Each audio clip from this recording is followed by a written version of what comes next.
और उनका पत्ता इसी से लग जाएगा कि वे गर्मी का प्रतिकार करने का बहाना बनाकर तड़पते नारकियों की गर्दन सावधानी से पकड़ लेते हैं, तुरंत ही जलते हुए पानी में सिर से पैर तक डुबा देते हैं। इतना ही नहीं, वे चारों ओर से रास्ता घेर लेते हैं और गर्म जल में तड़पते हुए नारकियों को अत्यंत घोर वैतरणी नदी पार करने के लिए बाध्य करते हैं। यह वैतरणी भीषण जल भंवर आदि अनेक उपद्रवों से भरी रहती है। उसका पानी भी विस्मय है, इतना खारी है कि शरीर में जहाँ लगता है वहाँ काट देता है, मांस निकलने लगता है, खून निकलने लगता है। जब तक अन्न गति ही नहीं रह जाती तो नदी में पड़े नारकी बड़े कष्टों से नदी के उस पार पहुँचते हैं।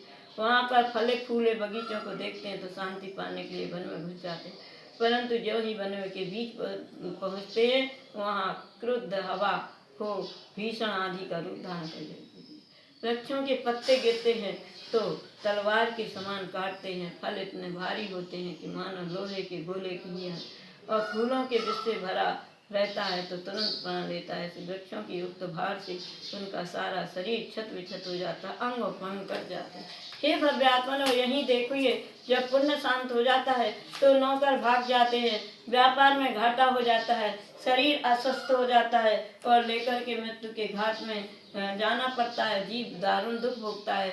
और जो धर्मात्मा होते हैं, जिनको देव आयु का बंध होता है, उनको मरते समय वेदना नहीं होती और उनको अच्छी तरह से मरते हुए जीव को अच्छी तरह से उसको छोड़ देना चाहिए। पिपरमेंट वगैरह लगा करके पानी की वेदना दूर कर देना चाहिए। उनको भगवान का नाम सुनाना चाहिए। अन्न जल का 2-2 घंटे एक घंटे त्याग करवाते रहना चाहिए। और जिनका महावृत्ति है, अणुवृत्ति है, जिनका 2 बार खाने का नियम है, वो तो त्याग करते ही रहते हैं। तो इस प्रकार से जो त्यागी संयमी की समाधि होती है, वे स्वर्गों में देव बनते हैं।